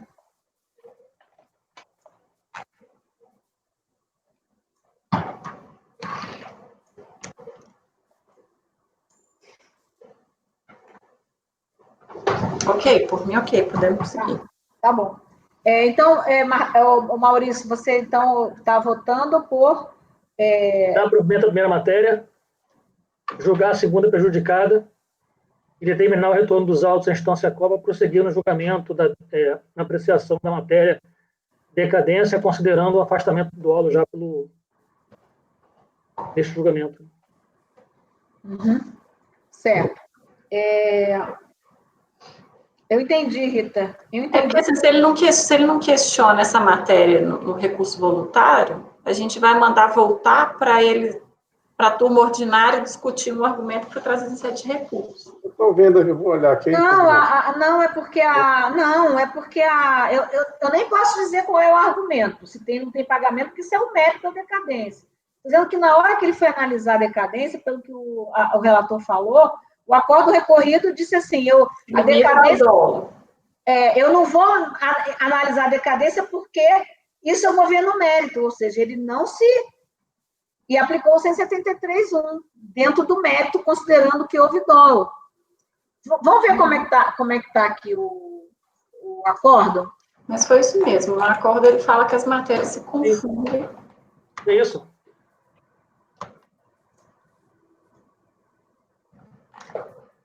Então, houve um pedido para analisar a decadência. Tá, isso que eu estou tentando achar. Então, isso que eu falo, mas para mim... Mas mesmo que não tivesse, a decadência é uma matéria de ordem pública, que ele poderia ter dito isso. Das alegações da quebra de sigilo, eliminar as demais questões suscitadas no recurso. Tá. Prejudicial de mérito, decadência. O recurso refuta a decisão de primeira instância de confirmar a aplicação da regra decadencial do artigo 173.1. Isso é o que está no acordo recorrido. Considerando que a razão preponderante de aplicação da regra está relacionada à constatação da conduta dolosa, o desfecho dessa questão prejudicial está interligado à análise do mérito. Aí vai para o mérito, não fala mais nada, que aplica o 173.1.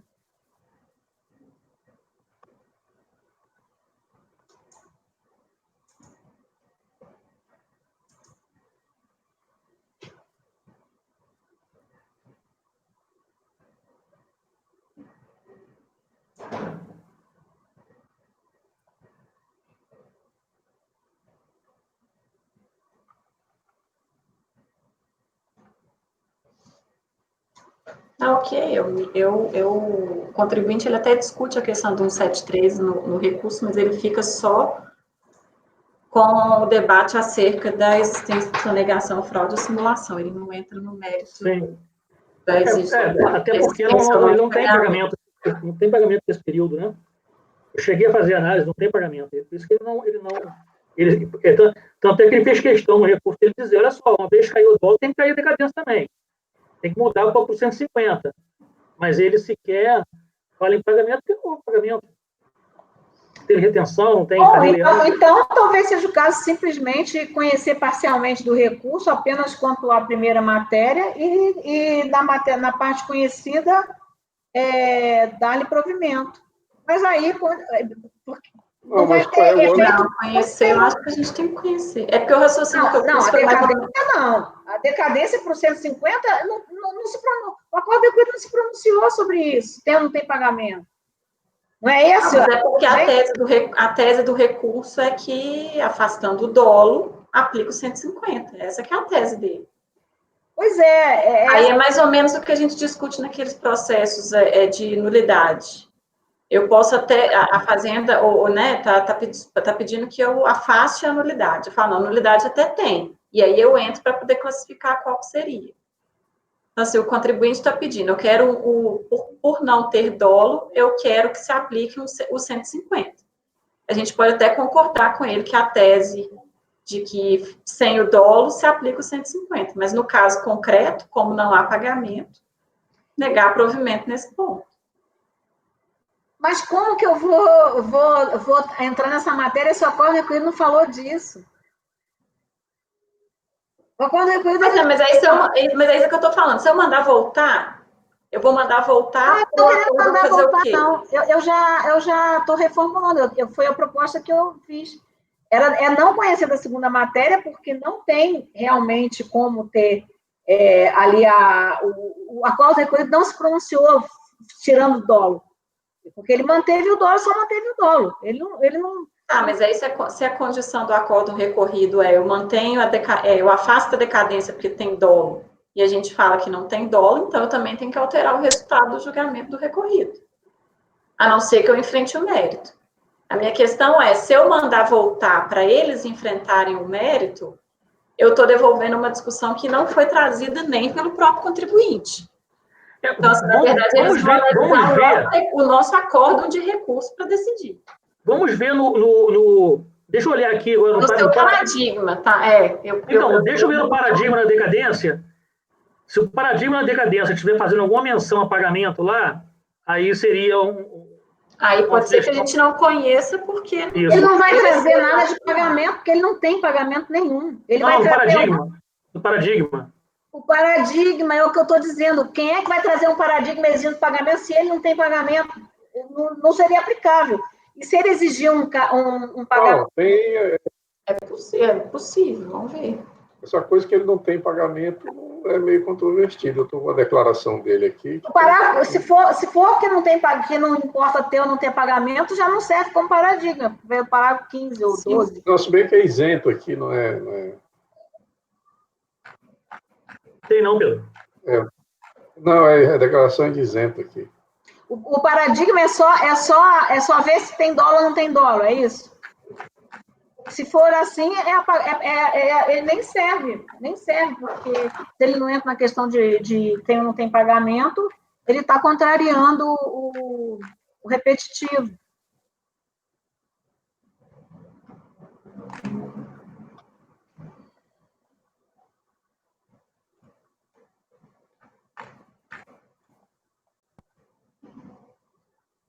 Você viu, Maurício, o que fala aí no paradigma? Então, estou abrindo aqui para ver, presidente. Deixa eu ver aqui.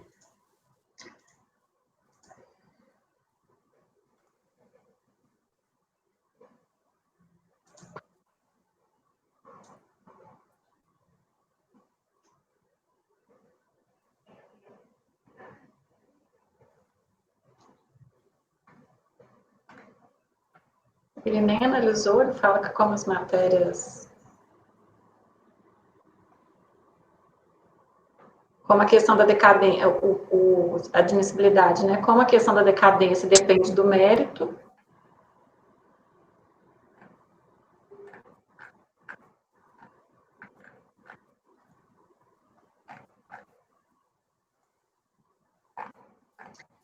Essa questão dessa segunda matéria sempre fica difícil de dizer numa admissibilidade, o que sempre pode parecer que você está tomando a posição da instância especial, né? Sim. Como que você encaminha, Maurício? Então. Eu queria ver essa questão do paradigma aqui, se ela faz menção para ele ter afastado... Presidente, eu vou pedir vista desse processo. Ótimo, Mário. Ótimo, Mário. Eu também quero olhar direito. O que me parece é que o próprio relatório fiscal, por mais estranho que isso possa parecer ou não, ele fala em decadência. E aplica... A redação está um pouco truncada, mas o relatório fiscal, ele, pelo que eu entendi, ele conclui pela aplicação do 1731 em função de ter havido simulação, dolo ou fraude. Não entra nessa questão de haver ou não recolhimento antecipado.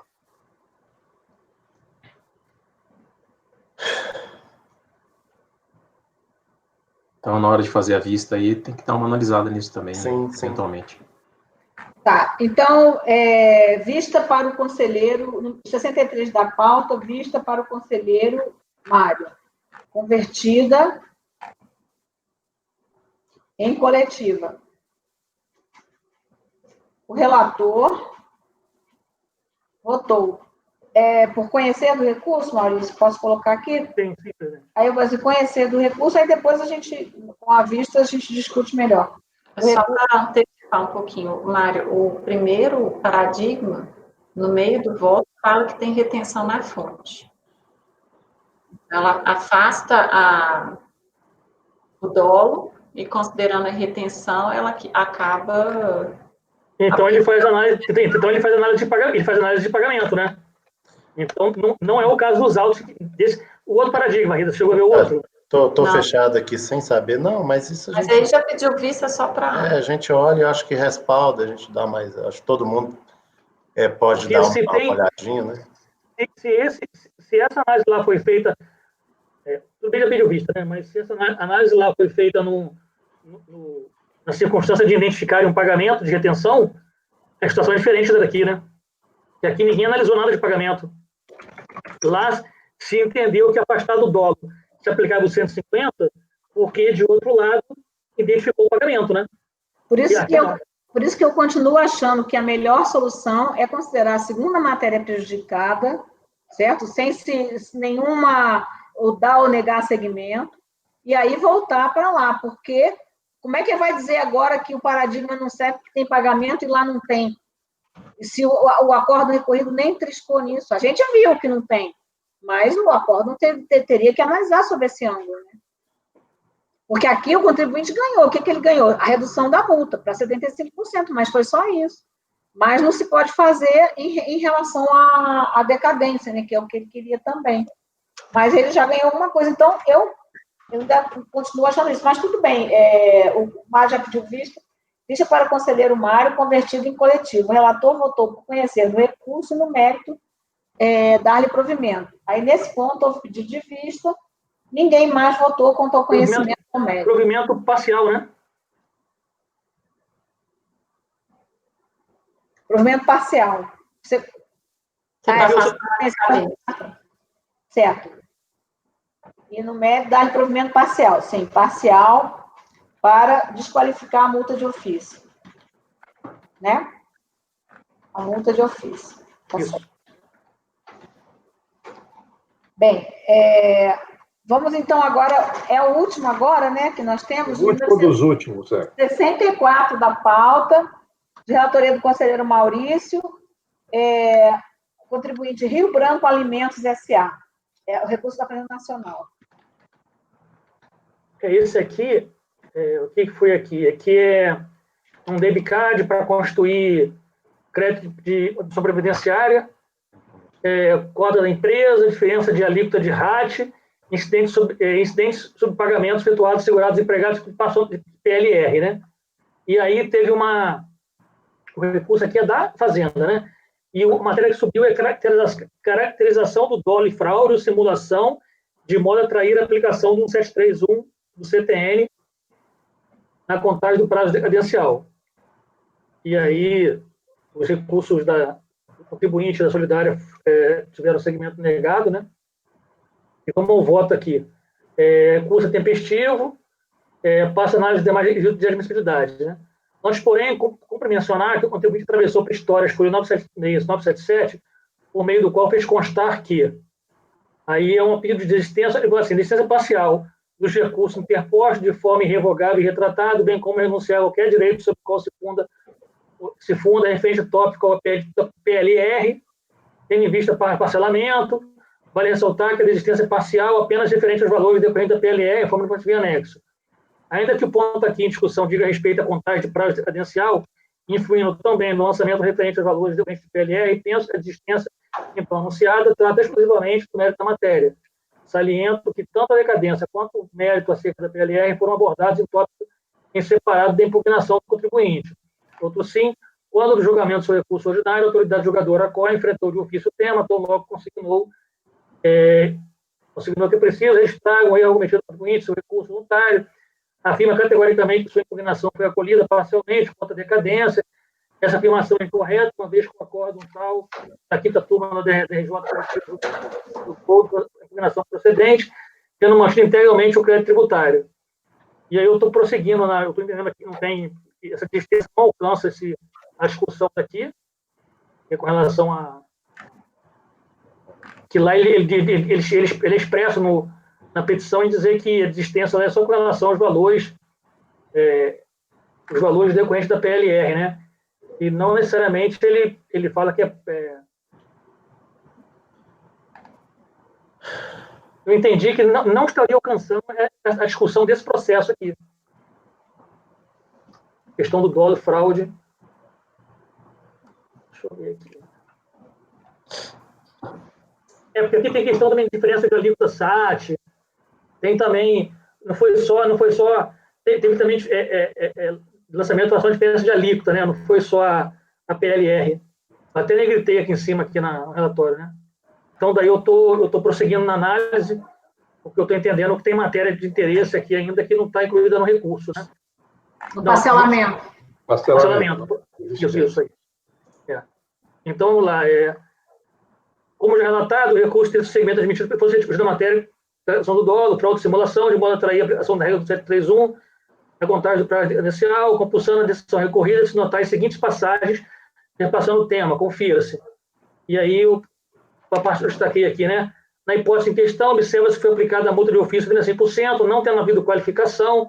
Por outro lado, o relatório fiscal de folha 116 e 26, em suas considerações finais, há a seguinte informação: a associação despida nesse relatório, em tese, configura a prática de crime de sonegação previdenciária e cautelar tributária, motivo pelo qual se procedeu à formalização de penais, acompanhado de elemento de prova. A despeito disso, não identifica a descrição de práticas dissuasivas que pudessem caracterizar dolo, fraude e simulação. Em seu recurso, a Fazenda trouxe como paradigma o Acordo 2401 e destacou esse certo de sua ementa, que assim assentou: tratando-se de lançamento substanciado em indício de ilícito da negação produção previdenciária, tendo sido inclusive realizada por fins penais, aplicável para determinação do prazo atingido pela decadência, com penal, o artigo 173 do CTN. Das contra-razões, sustenta o autuado a inexistência de cotejo analítico por parte recorrente, de forma a precisar demonstrar divergência, prossegue ao afirmar que não bastaria a transcrição da ementa da decisão paradigmática e a sua juntada à peça recursal. Aduziu ainda que as situações fáticas seriam distintas no acordo recorrido, a discussão gerada exclusivamente sobre a alíquota aplicada, não havendo valores extra-folha, ao passo que no paradigma tratou-se de aferição indireta por pagamentos realizados fora da folha de salário, extra-folha, né? Não obstante, a análise prévia de necessidade deu seguimento ao recurso, após consignar que, a leitura aqui, pois bem, quanto ao primeiro ponto, trazido nas razões, é dizer, suscitado a existência de cotejo analítico, penso que não assistir razão autuada. A Fazenda Nacional procurou demonstrar divergência naquilo que a interessava, sem que para isso esteja afirmando que lograva demonstrar, por meio do cotejamento de certa decisão com parte da ementa do acordo paradigmático, concluiu seu racional no seguinte sentido: enquanto o colegiado da COP aplicou o 150, a decisão era invocada como paradigma, substanciada a um acordo tal, aplica o 173, inciso 1, tendo em vista a configuração de dolo pela constatação da conduta que se enquadra no tipo de sonegação previdenciária. Por sua vez, quanto à alegada diferença fática, tem o que melhor sorte lhe socorre. Como já dito, o Fischer apontou duas irregularidades na apuração do contribuinte, quais sejam: valeu-se de uma alíquota menor para Gilrat e pagou participação nos estados, pagou PLR a seus empregados em desacordo com o parágrafo 2º da lei, artigo 3º da lei 10.101.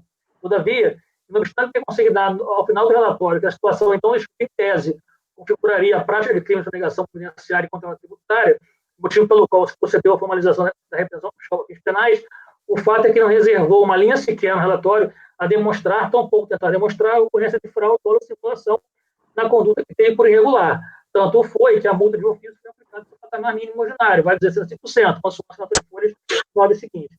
Perceba-se que, para o encaminhamento de representação fiscal a fins penais, o Parquinho Federal não exige, via de regra, que haja demonstração de dolo na conduta, bastando que se evidencie a conduta comissiva ou omissiva, resultado tipificado na lei penal, o nexo causal entre ambos, cabendo ao órgão de persecução penal, na formação do crime delicto, concluir pela demonstração do elemento objetivo da conduta ou determinar a diligência para sua apuração. Em outras palavras, encaminhou-se notícia acerca da existência de crime em tese, diferentemente, assim penso eu, do que seja configurar o crime de dolo, fraude e simulação para fim de aplicação da regra geral do contagem de prática credencial. Com efeito, penso que a lavratura e encaminhamento de revisão dos penais não me parece uma circunstância decisiva para demonstrar, em caso, a similitude fática entre os casos. Compulsando a decisão paradigmática, notadamente raciocínio desenvolvido pela relatora quanto ao tema, pode-se notar que, muito embora tenha fechado sua exposição, penso que de forma bastante genérica, no sentido de que, no presente caso, estão falando do lançamento substanciado em diversas irregularidades apontadas nas 156 folhas do relatório fiscal, inclusive com indicativo de tratar de ilícito de sonegação de contribuição previdenciária, tendo sido, inclusive, realizadas penais, razão por que entendo aplicável para determinação do prazo de decadência, o quinquenal, o artigo 103 do CTN. O ponto é que todo o racional foi dedicado a discorrer sobre o que ou qual seria o pagamento antecipado apto a atrair a regra do artigo 150. Naquele caso, conforme se denota no relatório do voto, houve o apontamento de diversas irregularidades, que a rigor não guardam relação com as do caso em exame. Normalmente, o que diz respeito às bases de cálculo estarem ou não informadas em folha de pagamento. Confira-se. E realmente lá foram feitos vários levantamentos em que os valores não haviam sido em folha. Foram documentos extraídos da Junta da Justiça, não tinha vários pagamentos aqui, não foi pelo menos diferentemente do caso aqui, que era a diferença de alíquota SAT e a questão da PLR, né? Nesse sentido, tomando por conta a matéria que subiu em exame, ladeada ou consignada na decisão paradigma, no sentido de que aquele lançamento teria sido resultado de diversas irregularidades apontadas nas 136 folhas da nota fiscal, somada ainda ao fato de que toda a sua fundamentação voltou-se preponderantemente à caracterização de pagamento antecipado, não se pode afirmar que, se diante do caso em tela, onde se apurou duas diferentes irregularidades descritas em 3 singelos parágrafos de um relatório fiscal de 11 laudas, o colegiado paradigmático teria encaminhado e concluído no mesmo sentido. Pelo exposto, estou não conhecendo do recurso, presidente. Me pareceram situações bem diferentes. Assim, a única coisa que havia em comum, e que me parece que não é decisivo, é ter feito interpretação fiscais lá e ter feito aqui. Mas aqui sequer foi qualificada a multa, né? E lá os lançamentos foram com base em valores que estavam fora da folha. O caso do presente caso eram valores de diferença de PLR, que foi considerado tributado, diferença de alíquota. Então, me pareceu situações bem distintas e que não seriam capazes de demonstrar uma eventual divergência aí de jurisprudência. Inclusive, porque no próprio recorrido, ele já diz, primeiro está na emenda, né, não comprovada a ocorrência de dolo, fraude ou simulação. Né? Sim. Conselheiro Mário. Sim, o recorrido ele diz que não comprova. Eu acompanho o relator, presidente. Conselheira Ana Cecília. Acompanho, presidente. Conselheiro Pedro Paulo. Acompanho, presidente. Conselheiro João Vitor. Eu acompanho também. Conselheiro Marcelo. Acompanho. Conselheira Rita. Eu também acompanho o relator. Então, era só essa questão, né, Maurício? Era só isso a matéria. Sim, presidente. Por unanimidade de votos, não conhecer do recurso. Bem, eu peço que confirma-se que esse era o último mesmo, né? Nós não deixamos nada para trás. Pelo seu também, né, Pedro Paulo? Eu também tenho aqui uma colinha que eu vou seguindo e também não tem mais nada. Então, gente, olha, não tem mais. Se alguém quer falar alguma coisa, se não, eu quero agradecer a todos aí pela presença, pela participação, pela paciência, pela tenacidade. E desejar para vocês um bom retorno aí, saída da nossa sala virtual, certo? E um bom resto de semana, um bom resto de mês, e mês que vem estamos aí de novo. Certo? Beijo para todos. Volta mais nunca. A todos, obrigado. Bom dia. Tchau, gente. Tchau, gente. Até a próxima. Agradecemos a presença. Tchau, gente. Boa tarde mais uma vez. Tchau.